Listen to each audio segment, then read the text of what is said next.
है दोस्तों, मेरा नाम है एमवीके और आप देख रहे हैं लीप ऑफ फेथ। आज हम अपने सीरीज़ के 7th वीडियो पे आ चुके हैं एंड आज हम इस वीडियो के अंदर टेक्स्ट फॉर्मेटिंग के रिलेटेड चीज़ें हम सीखने वाले हैं।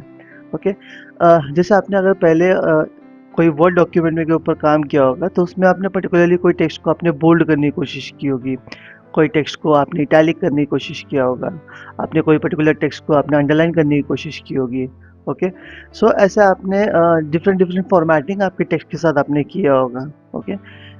वैसे ही हम अपने एचटीएमएल के अंदर भी फॉर्मेटिंग कर सकते हैं हमारे टेक्स्ट के साथ। ओके। एंड हाँ, उसको हम लोग अगर और अंडरलाइन के अलावा, बोल्ड करने के अलावा, इन सब के अलावा भी और भी बहुत कुछ चीज़ें हम कर सकते हैं।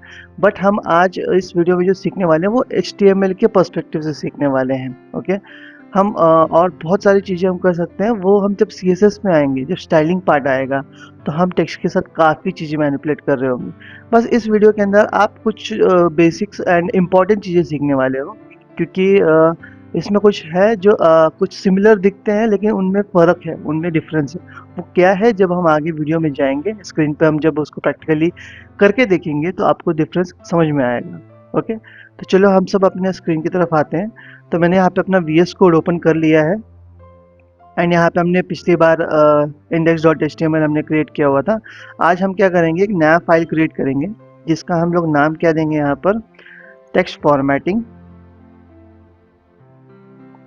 आप स्पेसेस का यूज़ कर सकते हैं नेम देने में, बट नाम के बाद तुरंत आपको डॉट लगाना है, वहाँ पे आपको स्पेस नहीं देना है। ओके। उसके बाद आप एक्सटेंशन लिखोगे .html एंड एंटर क्लिक कर दोगे, आपके सामने आपका नया फाइल यहाँ पे ओपन हो जाएगा। ओके। एंड पिछले वीडियो में हमने सीखा था कि बॉयलर प्लेट जनरेट करने के लिए हमें शिफ्ट और 1 दबाने से एक्सक्लेमेटरी मार्क आएगा एंड आप एंटर क्लिक करते ही आपके सामने बॉयलर प्लेट जनरेट होकर के आ जाएगा। इसके अलावा एक और शॉर्टकट की है, आप HTML यहाँ पे आप देख सकते हो :5 यहाँ पे है, इस पे भी क्लिक कर दोगे तो भी आपके सामने ये बॉयलर प्लेट जनरेट होके आ जाएगा। ओके। आपको जो इजी लगता है आप दोनों में से कोई भी एक शॉर्टकट की यूज़ कर सकते हो as per your convenient. But अगर आपके पास अभी वीएस कोड इंस्टॉल आपने नहीं किया है तो मैं आपको सजेस्ट करूंगा कि आप वीएस कोड इंस्टॉल कर लीजिए, आपके लिए इजी होगा उसमें काम करना एंड आगे भी हम काफ़ी सारी चीज़ें इसके अंदर करने वाले हैं। बट अभी इस वीडियो को फॉलो अप करने के लिए आप नोटपैड के अंदर भी प्रैक्टिस कर सकते हो, HTML एंड CSS आप नोटपैड के अंदर भी आप प्रैक्टिस कर सकते हो, बट जब जावास्क्रिप्ट आएगा आपको डेफिनेटली वीएस कोड का इस्तेमाल लगेगा आपको। ओके। तो मैं आपको कहूँगा कि अभी से ही अगर आपका हाथ बैठ जाए वीएस कोड के अंदर तो आपको ईज़ी रहेगा काम करना इसके अंदर। बट आप नोटपैड का भी यूज़ कर सकते हो। अगर आपको वीएस कोड इंस्टॉल करना नहीं पता कैसे आपको इंस्टॉल करना है तो मैं आपको यहाँ पे आई बटन पे बता दूँगा कि कैसे आपको वीएस कोड इंस्टॉल करना है, तो वो आप उस वीडियो को चेकआउट कर सकते हो। तो हम यहाँ पे टाइटल के अंदर हम जो भी चीज़ लिखते हैं वो हमारे ब्राउज़र के टैब के ऊपर डिस्प्ले होता है। तो हम यहाँ पे दे देते हैं टेक्स्ट फॉर्मेटिंग। देखो जैसे यहाँ पे वीएस कोड ऑटोमेटिकली हमारे टेक्स्ट को कंप्लीशन करने में हेल्प कर रहा है। अब यहाँ पे मैं एक H1 ले लेता हूँ फॉर द टाइटल पर्पस।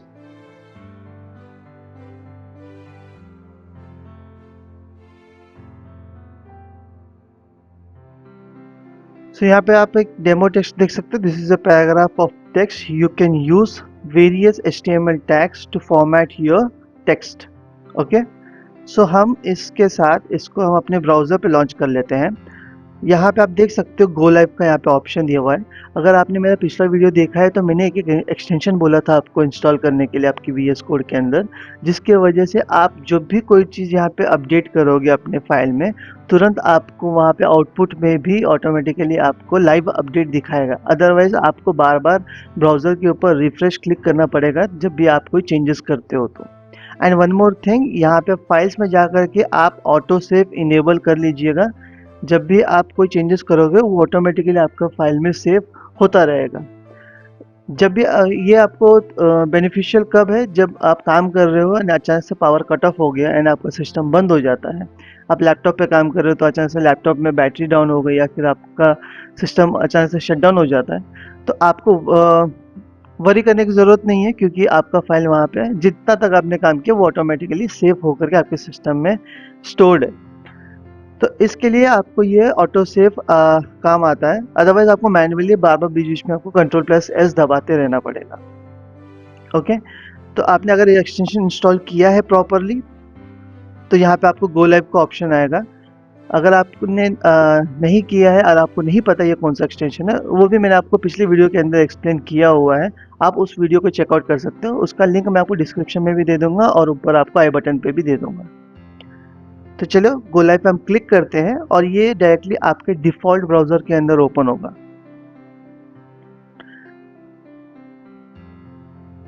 जैसे कि देख सकते हो हमने टाइटल के ऊपर जो नाम दिया था, टेक्स्ट फॉर्मेटिंग यहाँ पे डिस्प्ले कर रहा है और हमारे यहाँ पे H1 एंड पैराग्राफ यहाँ पे डिस्प्ले हो चुका है।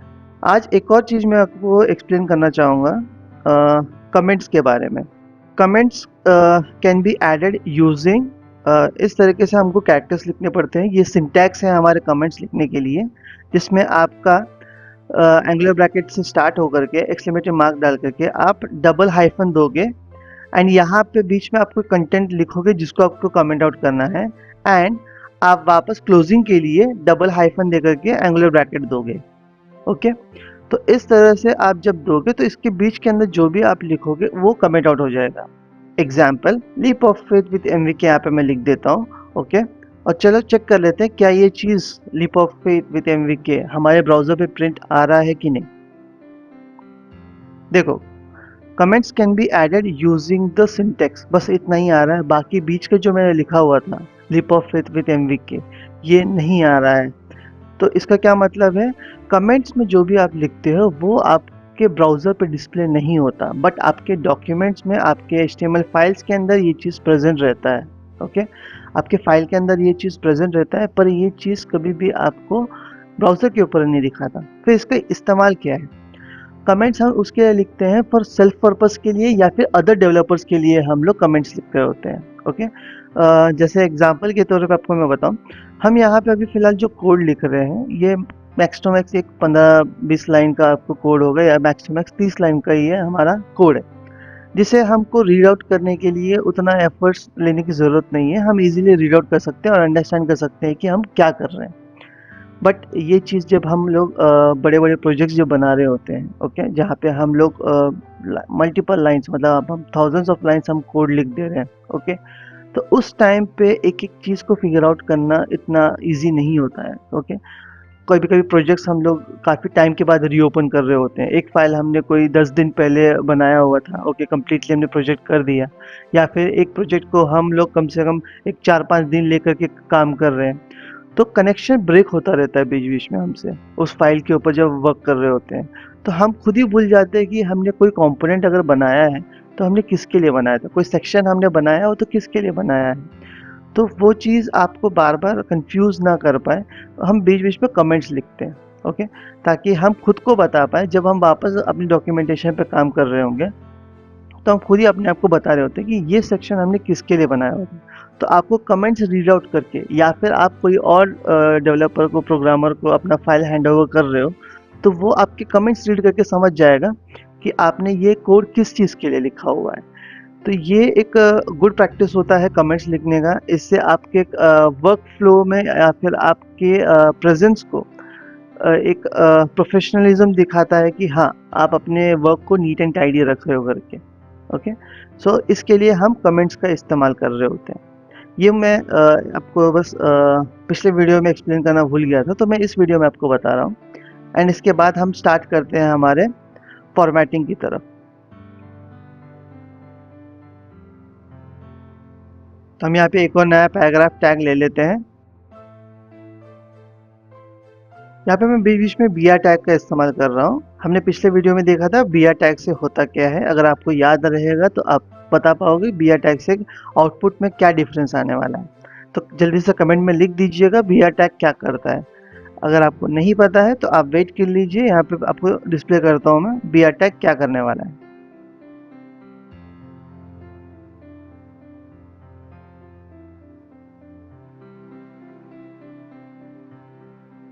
इन सबको हम कमेंट आउट कर लेते हैं अभी फ़िलहाल। कमेंट आउट करने के लिए आपका शॉर्टकट की है Ctrl+/। जैसे ही आप इसे कंट्रोल प्लस / करोगे, ओके, तो आपके सारे के सारे जितने भी लाइन ऑफ कोड है ये कमेंट आउट हो जाएगा। ये सिर्फ आपको यहाँ डिस्प्ले होगा।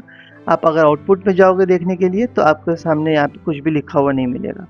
ओके, तो देखिए बियर टैग से क्या हुआ, ये नेक्स्ट लाइन पे आ गया। बियर टैग इस फुल फॉर्म होता है ब्रेक रूलर। तो मैंने यहाँ पे सारे टैग्स लिख के रखे हुए, मैं आपको एक एक एक्सप्लेन करता हूँ कि ये लिखना कैसे है। हमने पहले शुरुआत किया था पैराग्राफ टैग की मदद से। ओके, पैराग्राफ का ओपनिंग दिया है एंड जो टेक्स्ट को आपको बोल्ड करना है उसे B tag and closing B tag के अंदर आपको इस चीज़ को लिखना पड़ता है। ओके, तो ये जब उसके ऊपर लिखो, उसके अंदर लिखोगे, जो भी बी टैग के अंदर आप टेक्स्ट लिखोगे वो बोल्ड हो जाएगा। ओके, उसके बाद सेम आपका पी टैग, हमने पैराग्राफ, नया पैराग्राफ लिया है जिसके अंदर हम लिख रहे हैं स्ट्रॉन्ग टेक्स्ट। तो स्ट्रॉन्ग टैग हम यूज़ कर रहे होते हैं इम्पॉर्टेंट टेक्स्ट के लिए। ओके, कोई भी टेक्स्ट आपको इम्पॉर्टेंट दिखाना है तो उसके लिए हम यूज़ करते हैं स्ट्रॉन्ग टैग। वैसा ही हमारा यहाँ पे इटैलिक टैग है। अब ये सारे टैग्स देख सकते हो, इसका ओपनिंग एंड क्लोजिंग भी है। तो मैंने आपको पिछले वीडियो में एक्सप्लेन किया था, अगर जिस टैग का ओपनिंग एंड क्लोजिंग दोनों है तो उसे हम क्या कहते हैं। जल्दी से कमेंट सेक्शन में लिख के बताओ कि उन्हें हम क्या कहते हैं करके। ओके, और यहाँ पे बी आर टैग को सिर्फ ओपनिंग है और हमने कोई क्लोजिंग नहीं दिया है, तो बी आर टैग कौन सा टाइप का टैग हो गया, कमेंट में बताओ कि ये कौन सा टाइप का टैग है। ओके, तो जैसे ही आप कोई भी टेक्स्ट को फॉर्मेटिंग लगाते हो और हम उस कोई भी टेक्स्ट हम लिखना चाहते हैं, हम पैराग्राफ के अंदर या फिर हेडिंग टैग्स के अंदर लिखते हैं, तो मेक श्योर कि आपका जो टैग है, बोल्ड टैग हो गया, इटैलिक टैग हो गया, वो सारे के सारे पैराग्राफ टैग के अंदर या फिर एचटीएमएल टैग के अंदर लिखा जाए। ओके, एंड एचटीएमएल का एक रूल है, जो पहला टैग ओपन होता है वो लास्ट में क्लोज होता है। ओके, उसके अंदर आप कोई भी टैग ओपन करते हो तो वो पहला क्लोज होता है। जैसे कि यहाँ पे पी टैग पहला ओपन हुआ है, तो इसी लाइन पे आप लास्ट में देख सकते हो पी टैग लास्ट में क्लोज हुआ है, और बी टैग यहाँ पे पहला ओपन हुआ है तो ये पहला क्लोज हो गया। ओके, तो जब भी आप ऐसा कुछ लिखने वाले हो तो जो चीज़ पहला लिखोगे वो लास्ट में क्लोज होगा। एग्जाम्पल के तौर पे हम स्टार्टिंग से जो बॉयलर प्लेट में देखते आ रहे हैं, यहाँ पे HTML हमने ओपन किया है टैग, और वो क्लोज कहाँ पे हो रहा है, सबसे लास्ट में। ओके, HTML पहला ओपन हुआ था और वो क्लोज कब हो रहा है, सबसे लास्ट में क्लोज हो रहा है। तो ये HTML का रूल है, जो टैग पहला खुलता है वो सबसे लास्ट में क्लोज होता है। तो अगर उसके अंदर कोई टैग अगर आपने ओपन किया है तो पहला वो टैग क्लोज होगा, उसके बाद the first tag will be closed. तो हम अभी इसके आउटपुट चेक कर लेते हैं कि हमारे स्क्रीन पे इसका आउटपुट क्या आ रहा है करके। तो यहाँ पे आप देख सकते हो आउटपुट क्या है। हमने पहला लिखा था बी टैग बोल्ड, तो यहाँ हमारे पास बोल्ड टेक्स्ट आ चुका है। सेकेंड हमने लिया था स्ट्रॉन्ग टैग। स्ट्रॉन्ग टैग की मदद से यहाँ पे इम्पॉर्टेंट टेक्स्ट हमने यहाँ पे लिखा हुआ है, इम्पॉर्टेंट टेक्स्ट भी यहाँ पे आ चुका है। अब आपके दिमाग में डाउट आ सकता है, बोल्ड टेक्स्ट हम लोग यूज़ कर रहे हैं, बी टैग यूज़ कर रहे हैं तो भी हमारा टेक्स्ट डार्क कलर में आया है, और इम्पॉर्टेंट टेक्स्ट हम यूज़ कर रहे हैं तो भी हमारे पास टेक्स्ट डार्क कलर में आ रहा है। तो डिफरेंस क्या है इन दोनों के बीच में, क्या दोनों क्या अल्टरनेट है एक दूसरे के, कोई भी आप यूज़ कर सकते हो। अपीयरेंस में इन दोनों के बीच में कोई फ़र्क नहीं है, आप बी टैग यूज़ करो या स्ट्रॉन्ग टैग यूज़ करो, अपीयरेंस में आपको फ़र्क नहीं दिखेगा। But at the back and browser इसको डिफरेंटली अंडरस्टैंड कर रहा होता है। ओके, बी टैग को अलग से ट्रीट करेगा, स्ट्रॉन्ग टैग को वो अलग से ट्रीट करता है। स्ट्रॉन्ग टैग आपका कब काम आता है, जब फॉर एग्जांपल आपके पास मल्टीपल कंटेंट है आपके स्क्रीन के ऊपर, उनमें से आपको कोई पर्टिकुलर टेक्स्ट को इम्पोर्टेंस देना है। ओके, तो तब आप ये स्ट्रॉन्ग टैग को यूज़ करोगे, उस पर्टिकुलर कंटेंट को, टाइटल को, या फिर कोई भी पर्टिकुलर वर्ड को आपको इम्पोर्टेंस देने के लिए आप स्ट्रॉन्ग टैग का यूज़ कर सकते हो।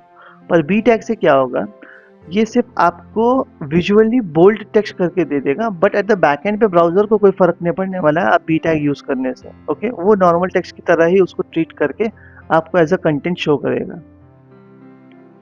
सेम आप यहाँ पे देख सकते हो, आई टैग हमने यूज़ किया फॉर द इटैलिक, और हमने EM टैग यूज़ किया है फॉर एम्फसाइज टेक्स्ट।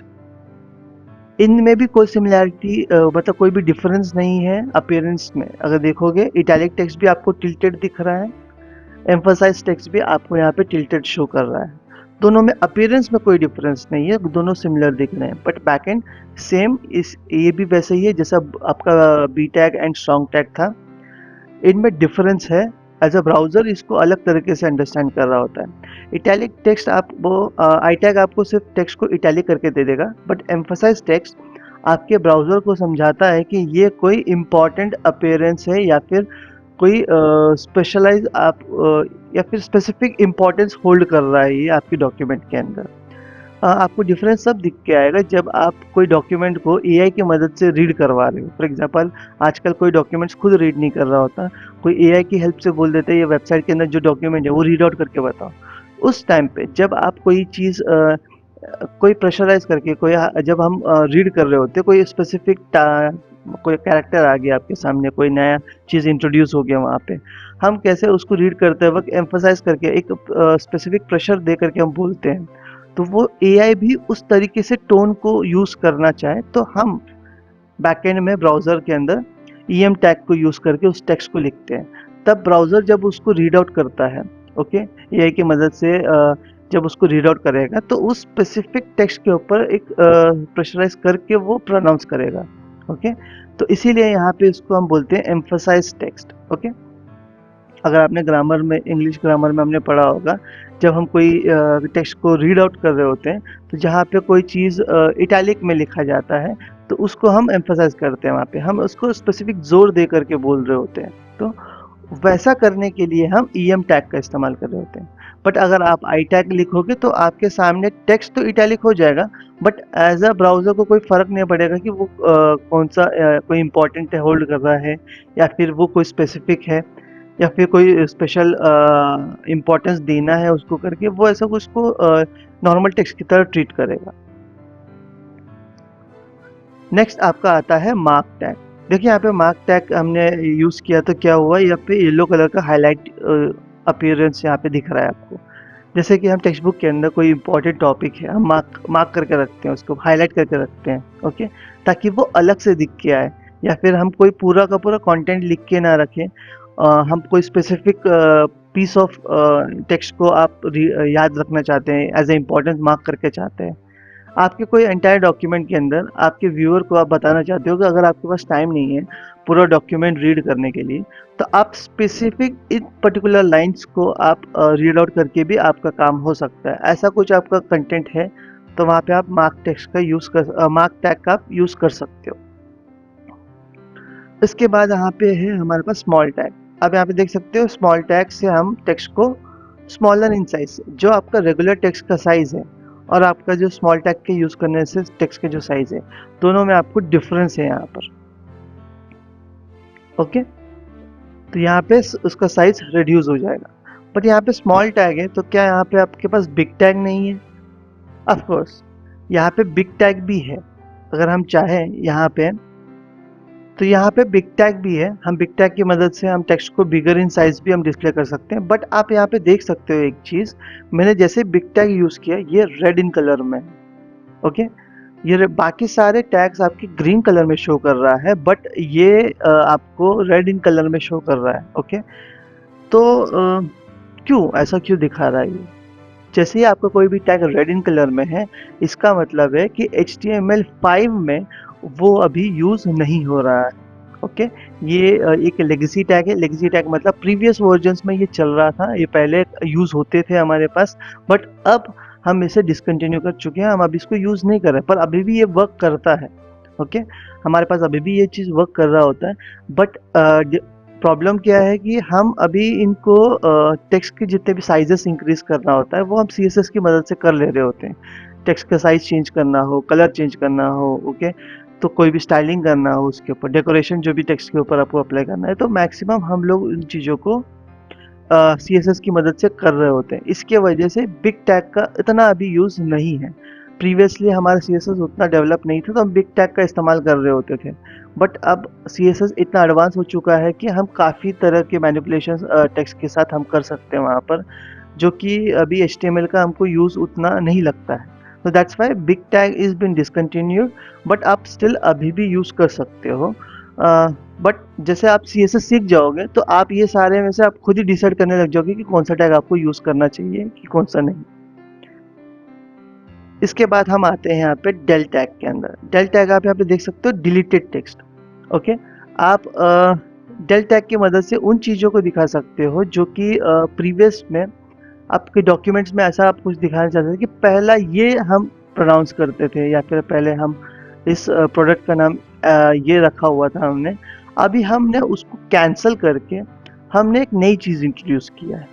तो जब आपको ऐसा कुछ प्रेजेंट करना हो तो आप डेल टैग का इस्तेमाल कर सकते हो, जहाँ पे आपका टेक्स्ट के ऊपर स्ट्राइक थ्रू लाइन आ जाएगा कि आप कट ऑफ कर रहे हो उस चीज़ को वहाँ पे।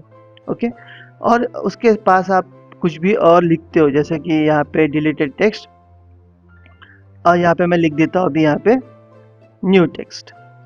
तो यहाँ पे मैंने न्यू टेक्स्ट लिखा है यहाँ पे, तो आप देख सकते हो डिलीटेड टेक्स्ट कट हो चुका है, उसके बाद में हमने यहाँ पे न्यू टेक्स्ट लिखा हुआ है। ओके, तो डिलीटेड टेक्स्ट के अंदर हमने जो भी रैप अप किया हुआ है ये ऑटोमेटिकली आपके लिए न्यू टेक्स्ट यहाँ पे शो कर रहा है। आप दिखाना चाहते हो कि पुराना टेक्स्ट हमने कट कर दिया, उसकी जगह पे हमने कोई एक नई चीज़ यहाँ पे डिस्प्ले करने की कोशिश की है।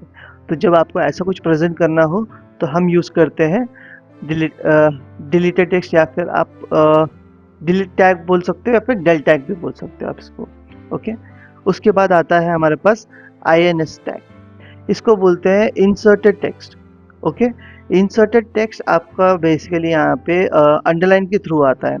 ओके, आप इंसर्टेड टेक्स्ट INS के थ्रू भी यूज़ कर सकते हो, या फिर आप एक और टैग है, यहाँ पे हमने अंडरलाइन टैग लिखा है, एंड आप देख सकते हो इंसर्टेड टेक्स्ट और अंडरलाइंड टेक्स्ट।